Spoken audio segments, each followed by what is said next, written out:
Finding Common Battlegrounds is an attempt by two brothers, one conservative, the other progressive, to have civil conversations about politics with a little help from their friends.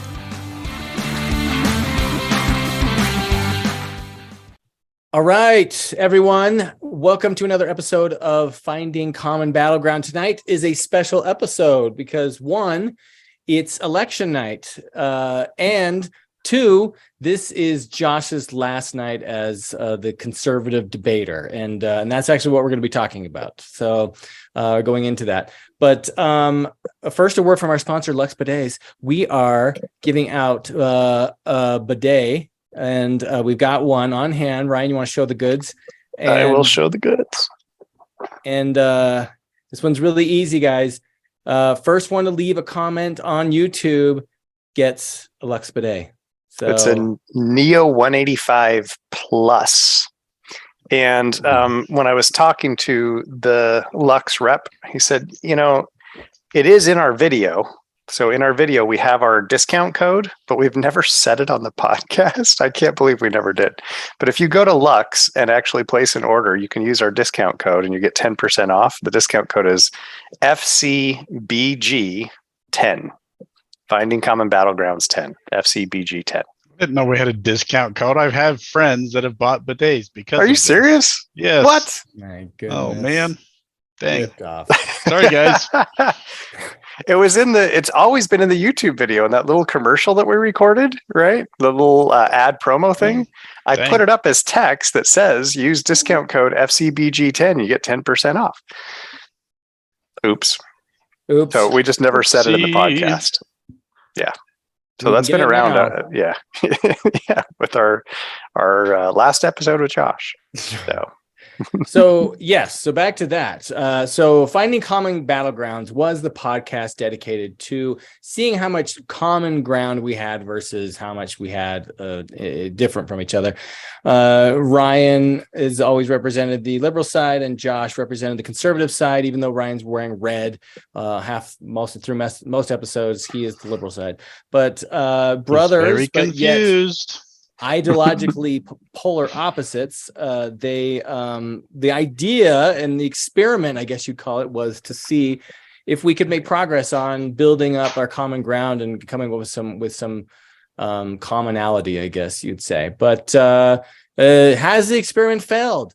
We're going to talk about that. So we don't have a big format, but a formal format. So we're not going to be asking questions. We're just going to be talking about what does this breakdown in this conversation, what does that mean for what does that mean for the country? What does that mean as a whole?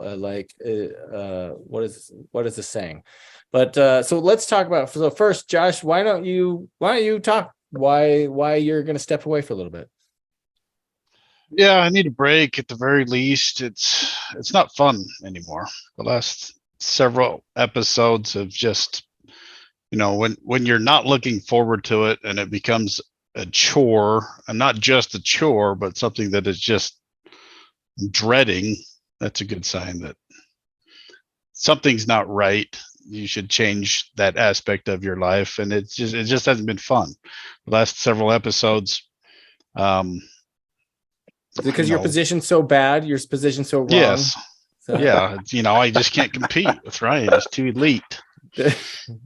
No, 15 years ago when I stopped talking to Ryan, it was because every argument that I threw out there was met with this moralistic claiming of the high ground and just saying, you're racist, you're bigoted, you're stupid, I'm educated and you're not. And the last several episodes it's like we've come full circle almost, where some of my arguments have been met with the same thing, right? Well, you're racist, or I know, and I don't want to attack Ryan here because he's not fully at fault. I do some of the same stuff. I disparage academia and stuff, and I have reasons for it. I just don't. It's not fun. I'm met with outrage the last several episodes instead of having a discussion, and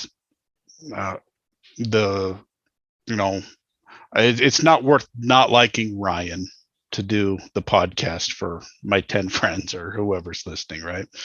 For you to continue would kind of like, it would damage your relationship with your brother. Maybe. I'm not saying it would, because I'm not like really pissed off at Ryan right now. We were talking before the podcast and everything's fine. It's just not fun. It's not fun for me anymore. And, in the interest of full disclosure, I did this for Ryan. Ryan's the one that loves talking politics. I enjoy it. It's fun, but this was Ryan's thing. He's always been the one that's pushed it every week. So this was a way for me to spend time with my brother, and he wanted to do it. So we did it. And some episodes were more fun than others. Obviously, I think everybody would agree with that, but it's just not fun anymore. So either, I have other stuff going on in my life. I'm really busy right now. So if I take a break and recharge, maybe we'll revisit it. Maybe we'll change the format. Maybe you guys find somebody else, one of Tom's brothers or something, and keep going and find a more successful formula and with my blessing. But I want to know more, because you keep saying not fun, but you also alluded to that you're basically saying we weren't finding common ground. No, I didn't feel like it. To be specific, because our listeners deserve that. Charges of racism started to get thrown around. So I identified we have a big disconnect here because we're back down this stupid road. So we had an episode dedicated to truth and reconciliation and identifying this disconnect and finding common ground on this very charged issue of racism. And I felt like I gave as much as I could give. The end result of that episode was Ryan reserved the right to still call everybody a racist. He was just going to try to do it a little more nicely. And I said, we as conservatives need to listen to the liberals because it's their job to point out racism and we need to try harder. And, I told you guys this the other night, the sign of a good compromise is neither party's happy. Well, I wasn't happy, and Ryan was deliriously happy with that because he still got to just call me racist and stuff, right? So it didn't feel like we made any progress, and Ryan disagrees, which is great. Hopefully, he does feel like we found some common ground. But I walked away from that episode going, "What am I doing? I'm bending over backwards to try to accommodate Ryan, and I just think he's wrong." So, I don't even know what to say there. We came up with this 10-point scale of racism that everybody has to be on, and I thought it was so dumb. I still think it's silly, and all my friends started making fun of it. I don't know. I don't know what I'm doing. We're flailing around in the dark here, and I don't know. I don't know if any of that even made sense. Ryan deserves to be heard here on this on those comments. Absolutely. What do you think, Ryan? Yeah. I was just making a note there. So I think I understand actually, Josh's perspective on that. I've given it a lot of thought, right? In particular, since Josh said he wants to step away for a bit, and I think I see as well when he says it seems like he did all the conceding and I didn't. I think he might be mischaracterizing the outcome a little bit, right? That I get to just call people racist and walk away happy like that. I don't think that was the compromise we came up with. Pretty close though. Well, not really, right? So the way that I saw that, and this is why I did think of it as a compromise, but I'm not trying to raise this as let's rehash this in this episode, because that's not the point, right? So I'm just trying to how I see that conversation. And it's clear that Josh doesn't see it the same way, right? So there's a disconnect still. My goal with that whole conversation was to allow us to have a common language so we could have the conversation. Mm-hmm. And I don't think that what I propose, this scale of 0 to 10 or 1 to 10, I don't think that's perfect. It was just an attempt to make it so we could have those kinds of conversations. And I have to admit, I'm a little disheartened that the end result was that people are making fun of it, right? and that's fine, right? Again, this is not an attempt to rehash this. I'm not trying to like rehash this in any sense of the word. I think I get Josh is saying, like, I conceded on this, right? I was willing to use this language. And that is a concession on Josh's part. And I think that would be a concession on conservatives' part generally, if they were like, okay, we're willing to use this language. The part that's getting to me, right, is that was my goal, was to give us a common language. It's a good goal. Great goal. Right. That's all I was trying to do. I'm not trying to claim a moral high ground or anything like that. I was just trying to get us a common language. I would be willing to concede if there was a different common language we could use. And that's, I think, where I came away from this going, okay, I get why Josh feels like he did all the conceding, because I proposed the language and he said, okay, we can try this, right? If Josh had proposed different language that made sense, that allowed us to then have the conversation about race, then I think it would have been different, because then I would have had been like, okay, let me think about like whether this works. So that I think that's why I'm not that I'm frustrated, right? I don't think I'm actually frustrated. There wasn't an alternate solution. I think that's all fair enough. Does that make sense, right? So it's like I'm happy to concede. Like, let me concede. I don't know what the alternative is, right? And I think this gets to the bigger disconnect. Like, this is the secondary idea behind the podcast today, is like, what does this mean for these kinds of discussions generally? I'm learning we're not talking the same language. Like, we're literally talking like Greek and Chinese to each other, and it's making it so we just can't communicate. It's really hard. Well, and I was thinking about this the other day, because Bill Mayer was talking about. I remember him talking about when Trump and a number of conservatives were kicked off of Twitter, and he was kind of mourning this, saying like, if they go somewhere else, we're no longer having a conversation, and it's like we're not talking anymore, and that's not. He's basically saying that's not good. That's not good. That's why Elon bought Twitter, right? So we'll all stay on the same platform, because what's happened is the left has co-opted all of these platforms, and now they're censoring the right. So what's the right doing? Well, we're going to take our ball and go home, and we're going to go start True Social and have our own platforms. And I just heard today, if you're on True Social and you say anything positive about or anything negative about January 6th, you get kicked off. So now we're just bifurcating the whole country. So we have our own little echo chambers, and we're not talking.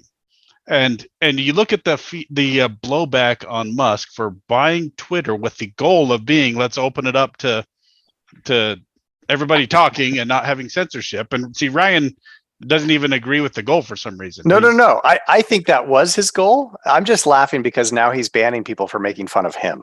No, he's banning people that are pretending to be him. Yes, right. But in the aim of like comedy, right? So, and I get like Kathy Griffin's probably not the best person to use, because she can be really, really provocative, but it's literally people like, not claiming that it's a parody account, but it's clearly a parody account, getting up and making fun of Elon Musk. And now he's like, nope, not acceptable. Right. So I get your point. I'm not trying to make light of your point. I think your point is a really good one. It's just pretty fascinating to see what's happening with Twitter right now. And to be honest, like, I'm on Twitter. I, for a long time, have used Twitter. I'm considering not using Twitter anymore. Not because Elon Musk bought it, but because one of the changes. Right? No. The check mark thing. He wants people to pay to use the service, right? Yeah. Which is fine, right? Like, I get that he needs to make money, but I'm also just not getting a lot out of Twitter anymore. So I don't know. You both of you have social media accounts, and you post even less than I do on Facebook, which is saying a lot, because I probably post like once a month on Facebook now. Is that fair? Right? I think you guys post. Yeah. So you post even less than I do on Facebook, and I might post once a month, and I'm about at the same spot on Twitter. I used to post fairly regularly on Twitter. I'm down to like once a month, and I'm wondering what the utility is. What is the benefit of even being on the platforms anymore? And I've I'm never guessing been on Musk was Twitter. the $8 a month was kind of the catalyst to make you. Yeah, which I don't need to pay it, right? I 'Cause don't need the blue check mark, but you're verified right now.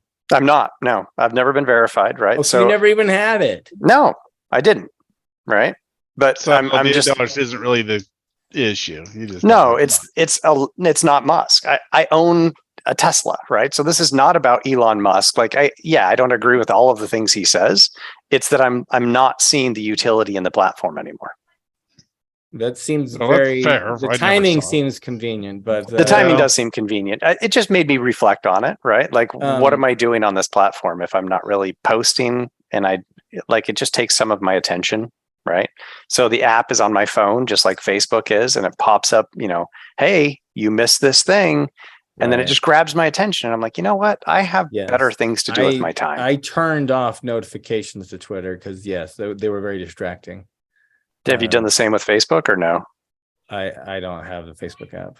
Josh, do you do Facebook at all? I only get notified if somebody actually tags me. I do get the browser notifications. Oh, really? Yeah. And I'm wondering if I even want to stay on Facebook, to be honest, at this point. Like, I don't know what the utility of social media is. Yeah. There's obviously some utility for a lot of people. Yeah. So not that I'm disagreeing. I'm only on Facebook. But what do you anyway, that's a tangent. But let's talk about a little bit of tangent there, but let's talk about this. So like if we're kind of like what Josh is saying, if we just bifurcate our ideological platforms and everyone goes over to their conservative platform or their liberal platform, like that I can we agree that that's probably not in the best interest of the country and that we'll probably be arguing less. But, right? Yes, but then we get where we are right now. We might all be happier until we have a civil war or some other such calamity. I was about to say that. And I think that part right there is the part that I think is crazy terrifying to me, that people are actually talking about violence. Like I don't understand it. I don't understand why that is where we're headed. That people are talking about we have to engage in violence to solve this. And that's a genuine question for, like, if Josh were going to be on here, right?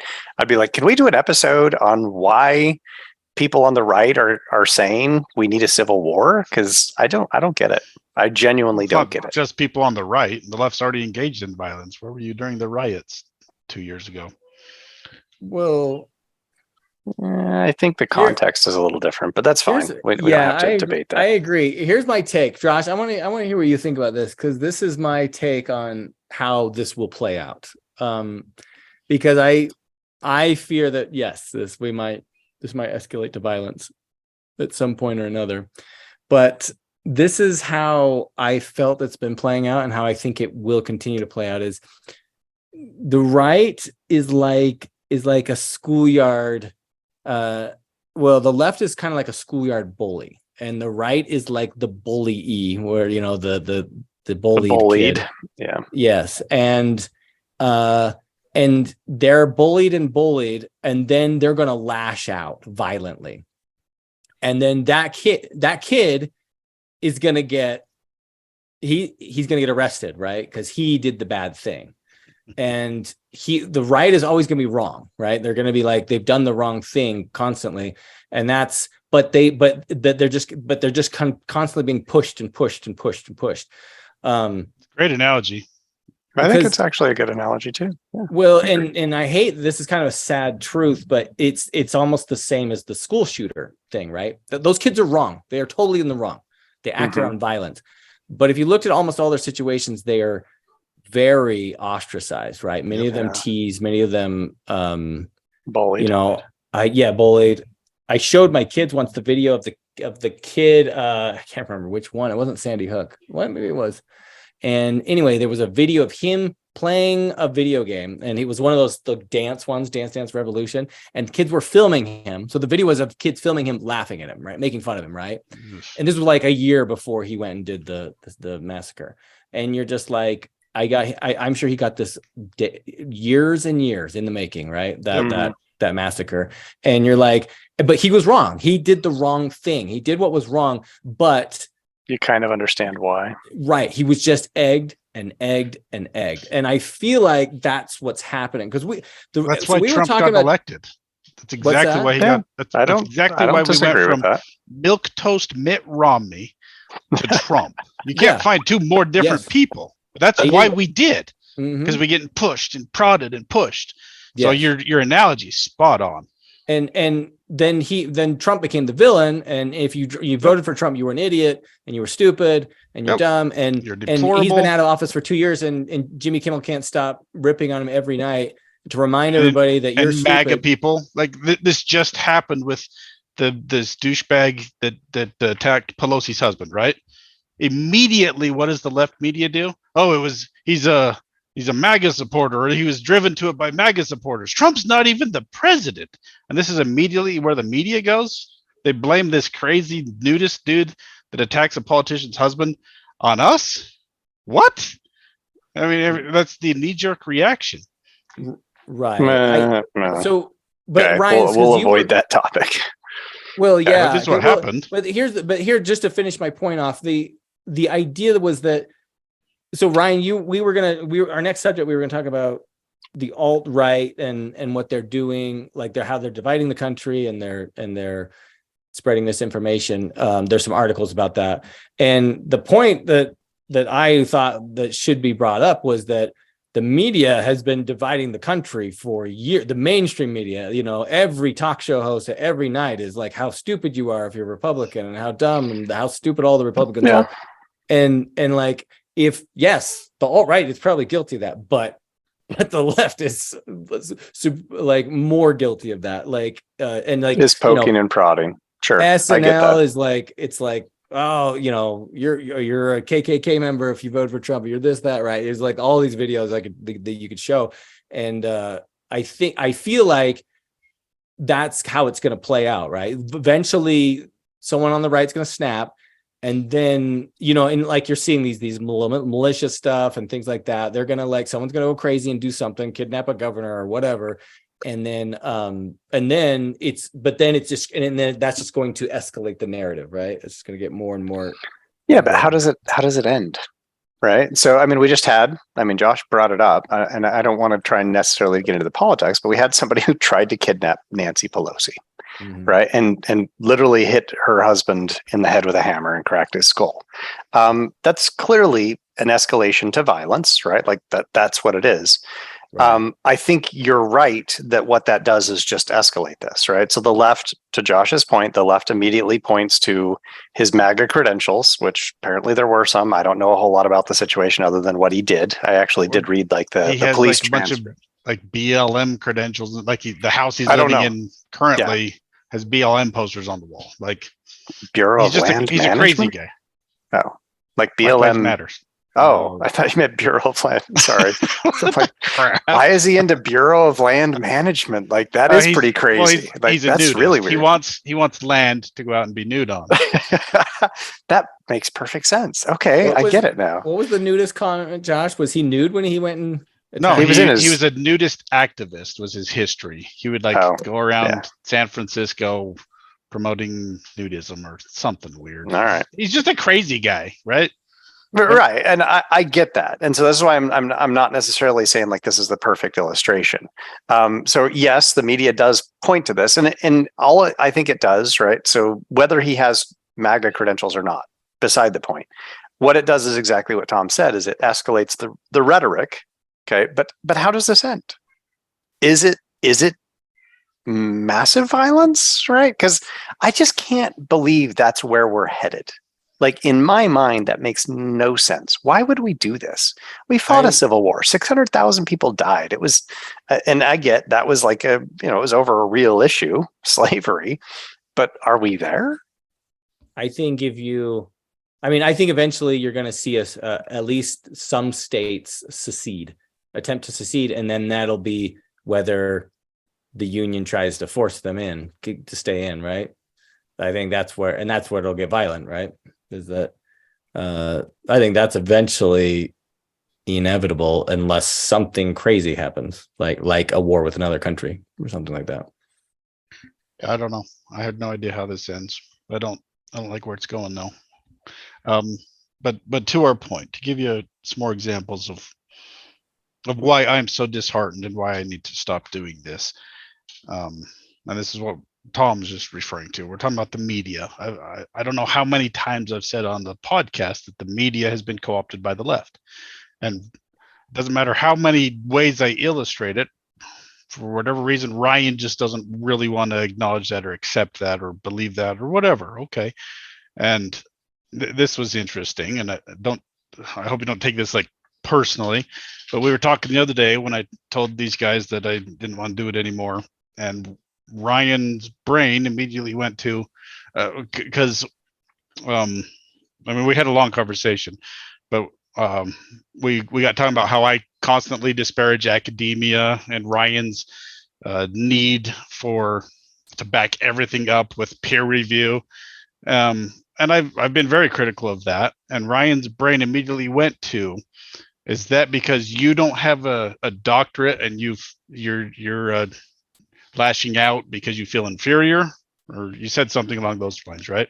Mm-hmm. Which is hilarious to me. It's absolutely hilarious because that's the disconnect. It's you didn't mean that to be demeaning, but do you not see how that's totally demeaning? That you would assume that I'm disparaging of academia because I don't have a doctorate and this is me. You're just jealous. Yeah, like this is jealousy or I'm overcompensating or something. When so to see the bigger picture, the way I view it is during COVID, we had essential workers and non-essential workers. And when the non-essential workers went home, all the white-collar people, what happened? Didn't really affect anybody day to day. But when the essential workers, the blue-collar workers stopped working, what happened? Everything comes to a screeching halt, right? So I just, from my conservative viewpoint, I just think that blue-collar workers and truck drivers and farmers, they're more important, and that's a higher vocation than academia or a lawyer or something like that. Not to say that they're not needed in their own sphere, right? But it's just, again, this is another disconnect, a totally different way of looking at the country, where Ryan just assumes that my annoyance with academia, which has obviously been co-opted by the left, which Ryan will not accept, but it's just a fact. It has been. And so I'm disparaging of it, and Ryan just doesn't see it that way. And he's more disparaging of people like me who don't have higher education and degrees, and we get dirty when we're at work, right? It's a different way of looking at the country. And Ryan, do you think, is there any credibility to that that Josh is never going to be credible in your eyes because he's not formally educated in some of the stuff? Well, so again, I'm trying to I understand what you're saying, Josh, and I really do, right? So I see how me saying, what I did meant as any kind of an attack. Right. I was just trying to point out why the right would view that as derogatory. Right. Yeah. Sorry. Go ahead. So to give kind of an illustrating example, and I get I'm probably weird in academia. Just the other day, we were talking about economic inequality in my classes, right? So sociologists, this is one of the things we talk about is why some people have more money than others. And one theory, and I don't mean to go down this long road, I'm going to keep it really short, but one theory about this is that the jobs that are the most important should get rewarded the most. Okay. So I raise that with the students and I'm like, okay, does this make sense? And then I say, what are the most important jobs? And as soon as we talk about that, right, and we raise that, I'm like, the people who pick up your trash is one of the most important jobs. Because if they don't pick up your trash, when that stops, we all get sick, right? Yeah. Literally, we will die if we don't have trash pickup. Do they get paid more than college professors? Do they get paid more than professional athletes? Right? No, not even close. Right. My wife ran a daycare for 15 years. Like she should be $2 making, a kid. yes, she should be is making like- way more than that, It's right? insane what people will pay Yes. to have their children taken care of. But your lawyer, when you need to get custody of those children, you'll pay them Yes. your whole house.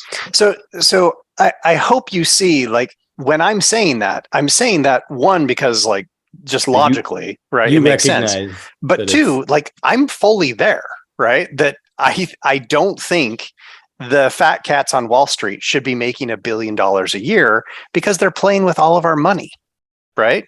Like, why do they deserve to make that much money when we can't pay our school teachers and our daycare workers and the people picking up our trash and our janitors a living wage? Okay. So to Josh's point, and again, I think I might be weird because as a sociologist, we do kind of wrestle with economic inequality. I'm not a fan of the levels of economic inequality that we have because we're rewarding some people who I don't think their jobs are nearly as important as trash pickup and daycare workers. So there is a disconnect, right? And I totally get the disconnect. At the same time, I never disparage blue collar workers, not remotely, because what did we do growing up, Josh? We did blue collar work, right? There's a reason why I do not pour concrete for a living. It is the most miserable thing I have ever done in my life, next to maybe cleaning out sumps in a car wash. Sumps were worse. Right? Were way worse. But it's like sumps. Tom, did you ever do that with us? I don't know if you ever cleaned out sumps. did right? not have the privilege of You did not, right? Pretty bad. Sumps and then pouring concrete. And it was when I was pouring concrete that I was like, I don't care how long I have to go to school. I am going to do something so I never have to do this job again because it is miserable. And we just had, some work done on our house. They were pouring concrete. I take those people out like food. I take them out drinks, anything I can do to make their lives easier because I recognize how awful that job is. So I really do appreciate blue collar workers. I'm guessing that's not true for most of academia. I'm guessing that's not true for most of the professionals, right? Who are non-essential workers who got to work from home.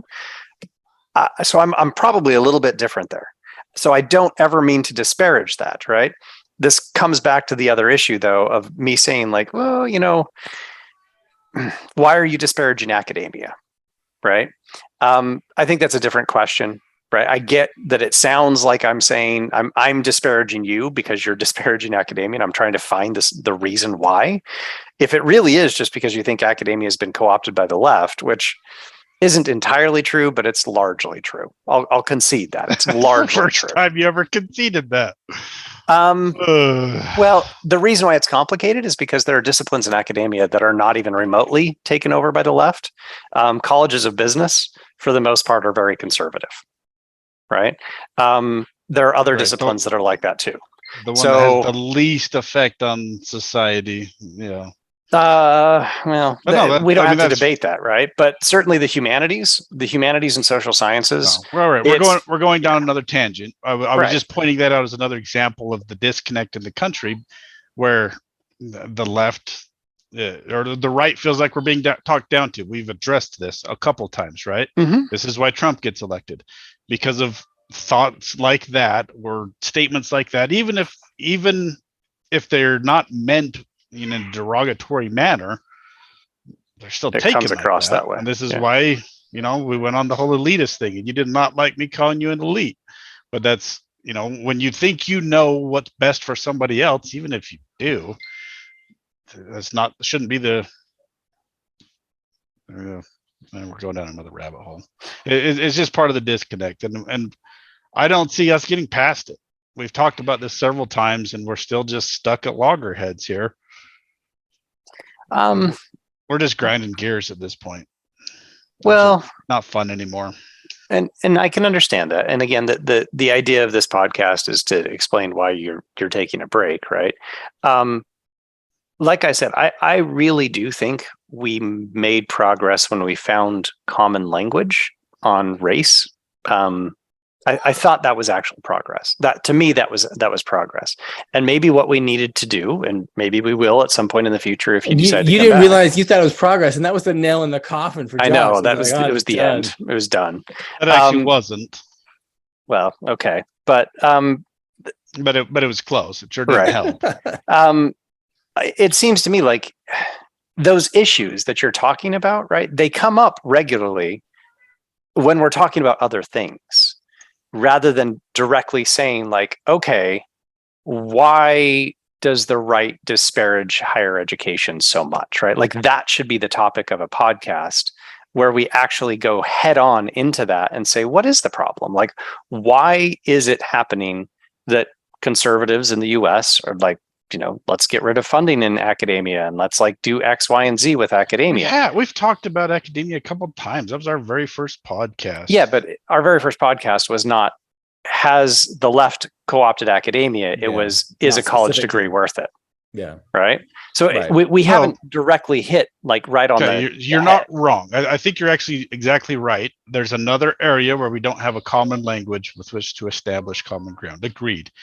We're going to have to do this, jump through this freaking hoop and find a common language for every freaking thing we have to talk about. This is exhausting. I can't do it anymore. It's exhausting to think through this, which is a shame. Honestly, it's a shame, and it's a failing on my part. It's weakness on my part, because I have learned an awful lot during doing this podcast. I've learned a lot. I was listening to two of the most famous podcasters debating today, and I was like, you guys kind of suck at this. Like I could totally do better than the conservatives doing right now.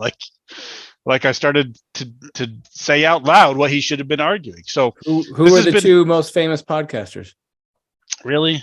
So Matt Walsh was on Joe Rogan, and Matt Walsh, when Joe started to hit him about gay marriage, Matt Walsh kind of fell apart, and he's kind of famous for this kind of stuff. He was not doing well, which, and neither of them really were. We have better discussions here. We really do, where we concede where it's necessary so we can move the conversation forward. And they were just spinning in circles, both of them. It was so frustrating to listen to. Patting myself on the back, you guys on the back here, but we have 10 viewers and Joe Rogan has 70 billion. I don't even know where I was going with that. Well, I think the point is we all have to smoke pot on the podcast in order to get more viewers and listeners. I hope. No, we just need to get Elon Musk on the podcast. It's just I don't know. Well, you were saying that it sounds like a lot of work in order for us to arrive at common language so we can have conversations. I'm not going to disagree with that at all. I think it would be a ton of work. A lot of work. We've done 40 episodes, and what have we actually agreed on? We've agreed on a ton of stuff. Well, yes, but we've agreed on a ton of stuff. I mean, almost every. And actually, like, if we're getting meta about the podcast, right? Both of you and my wife have all said that the podcasts are more interesting to listen to when we disagree more. So we've been pushing for disagreement when the whole goal of the podcast was actually to find where we agree. Right? So, and there have been several episodes where we agree on everything and everybody walks away from it going, that episode was boring. Yeah, right? Doesn't challenge you. No, that's fine. I mean, I'm not disagreeing. You're right. Right. Well, that's probably true. Right. And so we do agree. We agree on a lot of things, right? Well, I think there still is disconnect in language on some big issues that we haven't addressed. It reminds me of like Fox News has this, and I think CNN. I'm trying to think of who's on MSNBC but where they have a contrarian, right? They'll have a liberal. They'll have a panel, and one person will be liberal, and they're just getting paid just to be. There was like Raul. There was a Raul, and there was some other guy on Fox, and they would just like sit there and just like pummel that person the entire episode, and they just had that person there just to like just as a punching bag. Yeah. Mm-hmm. And I think it's like we can't all be what is it a mere echo chamber. So we need someone that's gonna disagree, and we can slam their arguments down, right, and just be like, and just dunk on them the whole time. Well, that's what our listeners want. They want us to smash each other because that's what people like. Well, and that's my point, right? Is that there's clearly people like some kind of conflict and controversy, right? And They Well, do. sure. I mean, that's good story writing. You have to have conflict in every chapter of a story, Right. right? Totally. So that makes a good agreed. sitcom, and it's a good move or TV series. But So- this is why I'm so disheartened, because Ryan and I are brothers. We love each other. We have a good mediator here, keeping us on track. And look how freaking hard it is for us to discuss these issues. Like, I'm out of steam. I need to step away from a while, because, you know, it wasn't the racism issue that was the nail in the coffin. It was our last episode when I brought up something I wanted to discuss, and Ryan just responded with outrage. That was the nail in the coffin where I went, I can't fight him anymore on stuff like this, because it makes me not like him. And if I don't like my brother, who, you know, when we were children we slept in the same bed, right? What hope does the nation have? This is why I'm so disheartened. I don't see it getting better, because it's so much work for us to find any common ground. Yeah. And we're starting on second base. Yeah, we're trying. Man. Um, I don't know. I don't know where the hope is. you two just gave me an idea, right? And I don't know if you remember, like right at the beginning, like at the very beginning of this podcast, we came up with the idea of finding common battlegrounds. And the idea is that we were going to find things that we could both, like all of us could just like critique, like, you know, horrifically. And one of the things that I threw out was like the Kardashians. So Tom, you just mentioned like a lot of, you know, news outlets will bring on, the punching bag, basically. Well, maybe that's what we need, right? We need something that is just so outlandishly idiotic and stupid that even though we're debating and trying to wrestle through these issues, we can both agree that that person's position is idiotic. That's ridiculous, right? Yes. So we need that third party, need a right? Common enemy. Yes, that's what the we only need, way to right? fix this. Absolutely. I mean, we already decided this. That's the only way to fix it. Is we need a like common enemy. some Russian to come on and be Yes. like, "America's stupid." Hey. See, and then we would find common ground in fighting the idiot that we're like, no, you're a piece of crap, right? And it's almost like that's really what we need, because then we still have the conflict, right? Right. But we're teaming up to fight the idiot, right? Instead of us just going at each other. I don't know that solves the real conflict. Well, and that's kind of what I was alluding to again. I think there's really only one way that America doesn't tear itself apart, and that is finding a common, and that'd be war against another. Like if like Russia started using nukes or something like that, that would unite us real quick. I think so. But yeah, I just don't want to believe that, because that it's going to take that. That's the only route. Because the death knell on the coffin was when Ryan got mad, right? Mm-hmm. The death. I just confused too. I just mixed metaphors. The death knell, Knell, in the coffin. Yes. Wow. Wow. Yeah. I need some sleep. The nail in the coffin, the death knell for me was when Ryan responded with outrage, because,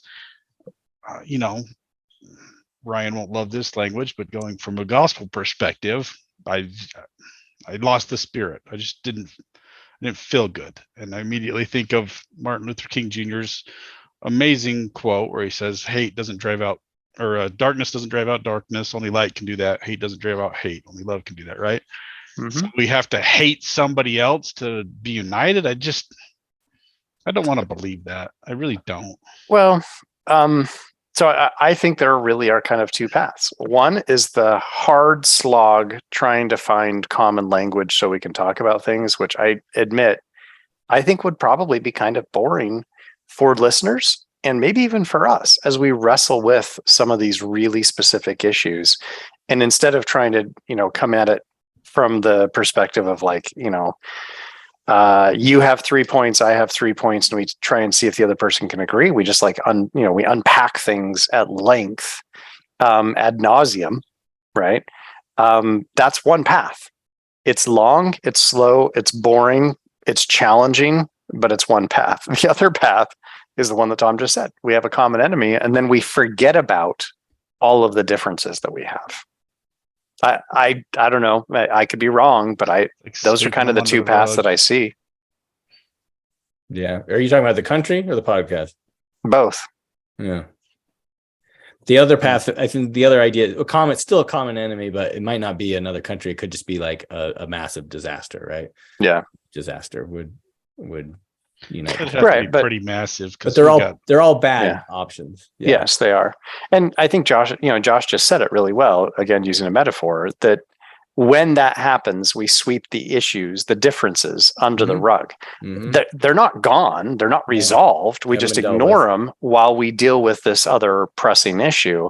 And which basically means, right, that like the one solution is to have those long, drawn out, detailed, boring conversations where we wrestle with how can we talk about this in a way that neither of us gets offended.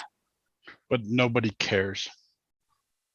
Well, so it fixes what's the solution between you and I. That would be a boring episode, I think, is what Ryan's saying, right? And that you're saying that's nobody's listening to the podcast. I mean, we're doing this because we enjoyed it, and we do have a couple really awesome people that listen and actually say that they appreciate getting both sides and they're learning stuff and they're awesome. And shout out to you guys for staying with us. But it's, what are we averaging? 40 people an episode. So even if we did all that work, if we had 10,000 subscribers, I'd do the work. I really would. And now all my friends are gonna be like, "Oh, I'm not worth it to you, dude. Come on." But well, you're not really. Do you not care about your nephews, Josh? Like, what are you saying here? I do, but it's not. It's a lot of work. I think either we ignore the issues. More speaking metaphorically, right? That like you've got to, in order to solve this, we'd have to slog through it, and it wouldn't be exciting, and it wouldn't be, oh, you won and I lost. It would be like it would be this slow grind of understanding and common ground, right? Yeah. And I think the race issue, right? It was boiling. Right. It was boiling. So there were like 3 or 4 episodes where it was right there, right underneath, like it was really there. And then we finally were like, oh, this is like, we can't talk about this. And then it boiled over. And then we had an episode where we took it head on. Right. I don't know that it was the right answer. I'm still not convinced it was the right answer, what we came up with there, but I thought it was progress. And I thought you thought it was progress, Josh, right? Because you were like, I think this is a disconnect. We need to have a truth and reconciliation episode on race. And we did, right? The question is, how many of those would we have to have before we can actually have conversations without where we can understand each other's perspective? We don't have to agree. Right. Like at the end of the day, I don't think the solution, like the goal of this podcast isn't for you to become a progressive and me for me to become a conservative or vice versa. Right. Like, I don't think that's the goal. The goal is, can we have civil conversations where we walk away going, I understand your perspective. I don't agree with it, but I totally respect you for having that perspective. We can't, because the last several episodes haven't been civil. So how do we solve that? Well, and then is that the moral of the story, right? That like we couldn't do it. That's sad, but I am that disheartened looking at the country right now on election night. When you have, again, bring it back to Elon Musk, a guy saying, "I believe in free speech. I'm going to put my money where my mouth is," and half the country went, "I hate you and I'm leaving." It's so disheartening to me to see that. I mean, free speech, we can't agree on free speech. Well, what are we doing? I mean, it's just not worth the effort. I just feel like my time would be better spent becoming a prepper and stockpiling bullets or getting rich or something, because nobody's listening to us. So that'd be great if Ryan and I found common ground on everything. Nobody cares. Nobody cares. Yeah, but it would be good for us and for Tom, right? Like, whether I don't know, maybe I'm not gonna try and convince Josh of anything, right? I think his mind is made up, but like I think it's just that's interesting. What an interesting conclusion. And I think it's interesting that it was the conservative voice that was like, okay, I'm done here. That was like, That's not necessarily a reflection on conservatism. It might be. I think so. It could just be a reflection that I'm a piece of crap or I'm just too busy, That that they're leading the conversation in. I mean, if it's Possibly.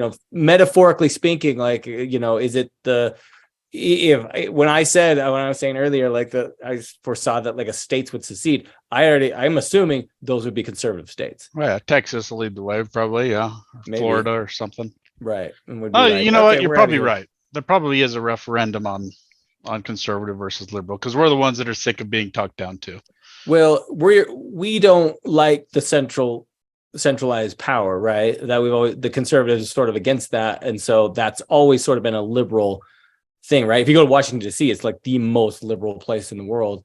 So I think we would always be resistant to the federal government. I think that's the issue we have is the federal government, right? Is like Largely. and the way you get around, the only way out of that is to secede, and which could lead to war, right? It did last time. Sure did. That was actually the bigger. We always say it's slavery. It was actually the dissolution of the Union. That's what Abraham Lincoln cared about. He's on the record as saying if it meant leaving slaves in slavery and preserving the Union, I would do it. So that was actually the bigger issue. Well, right, yeah, that was the entire catalyst, for sure. But I think the slavery thing was more a in retrospect, it was great. It was a moral thing.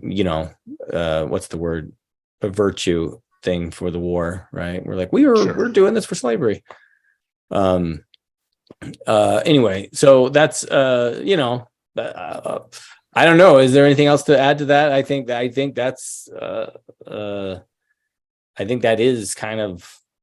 I think this says a lot. So, I mean, Ryan and I are going to figure out what the next chapter is and how this works and what it'll look like, and figure that out soon and go forward. But I think it's very interesting. I think it's very telling, the whole how it's all played out.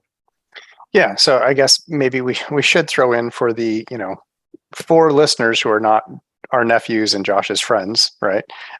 Hopefully there are more than that. The podcast isn't dead yet. So it may die, but Tom and I are hoping to find a way to move forward in the interim. And it may very well be the case that, Josh takes a break and I don't know, few months from now, something like that, Josh decides to come back or something. But I'm not writing anything off. I'm not burning any bridges here. I'm not dead yet. I'm not dead yet. Oh wow. Yeah. Monty Python. I want to believe in what we're doing. I really do. But and again, it's not just the podcast. I have so much going on right now. This is a really stressful time of year. And so, yeah.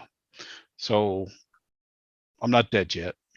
Okay. But I want you guys to keep going. And I already apologize, but I'll apologize again to both of you for bailing, because it leaves you guys in a crappy place. And I recognize that, and I am sorry, but I don't want to come into work every day and hate it. The podcast deserves better than that. No, I think that's fair. It does, Josh. All right. Well, I have nothing more to add. Anything else to you guys? Shout out to you guys that have been listening this whole time. You know who you are. Your feedback's been awesome. Thank you for going on the journey with us, because it really has been awesome. It really has. I've learned a lot. I've sharpened my sword against Ryan, which, he's a worthy foe. I've had several people be like, well, you should have said this to him when you're talking, or this. And I was like, feel free to take him on at any time. Okay. This is not as easy as it looks, douchebags. But yeah, shout out to you listeners. It was, your feedback was awesome. And I appreciate the support. Nice. Ryan, anything? Yeah. I'm saddened by this outcome, but I get it and I respect Josh's decision, right? And I think I really respect it because he's putting the relationship above the podcast, and I really do appreciate that. So I genuinely appreciate that. I hope at some point he, feels like he's ready to come back, and we can start maybe doing some of that really hard work to see. But until then, Josh, take care of the stuff that needs to be taken care of. Let us know if you need any help with anything. And to Josh's buddies and our nephews who were his primary source of feedback, right? Like, don't give up on us yet. Tom and I are working on some ideas, so stick with us for a little bit. And you can always reach out to me to give me feedback or Tom.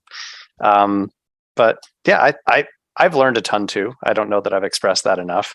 I've mentioned this when we were talking about this offline, that I've referred to conversations like in this podcast many, many times when talking to my mostly left-leaning academic colleagues, saying, actually, this is my sense of how conservatives are thinking about this. And it's only because of this podcast that I've been able to do that. And it's been actually really insightful for everybody involved when I'm having those conversations. And I'm like, well, hold on. Here's, I think, the conservative perspective. It's been really, really helpful to have. I've got a conservative source insider that I go do. Yeah. I did. Right. Yeah. So yeah, it's been really, really helpful for me. Right. My group, what is it? Not support group, but research group. Yeah. Well, cool. Conservative focus group. Yeah. Focus group. Yeah, there we go. This is very interesting. I think it's fascinating, and I don't have I'm the moderator. I don't care. This is which way this goes, but I think it is very telling, and I think it's very telling of the country and what kind of the path, the trajectory we're on currently, right? I think it represents a lot of of kind of where things are at, and good or bad. Like, yes, Ryan and I will figure out a different way forward, but I think it's very fascinating, and so we'll see how things play out, and especially after tomorrow, we're going to see how this election goes and see how the country moves forward, right? And see if we can all start working together and get along. Unlikely, or if there is that common foe, right? That's gonna unite us one way or another. So we'll see. But that's it. Thanks for tuning in, and thanks Josh for all the great sessions. And we'll figure out what we're going to do forward. We'll put up another episode when we've got it figured out. Thanks, you guys. Josh, we may not always agree when it comes to politics, even though we're trying, but there is one thing we agree on. There is only one way to clean up after going to the bathroom, and that's with a Lux bidet. I've been a proud owner of a Lux bidet for years. I have literally owned a Lux Neo 320 since 2013. That's the warm water model. Talk about happy, fun, poopy time. When I leave the bathroom, I know I'm clean and ready to talk politics in a civilized manner. Exactly. Using a toilet without a bidet is about as uncivilized as it gets. Civil conversations demand civil hygiene practices. And that is why our listeners should get themselves a Lux bidet.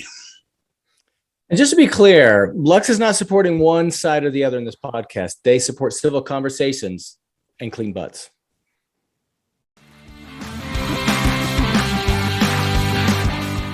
We hope you enjoyed this episode of Finding Common Battlegrounds. The music is by Ben Sound. The views expressed in this podcast are those of the participants and not those of their employers. For more information or more episodes, you can find us at findingcommonbattlegrounds.com.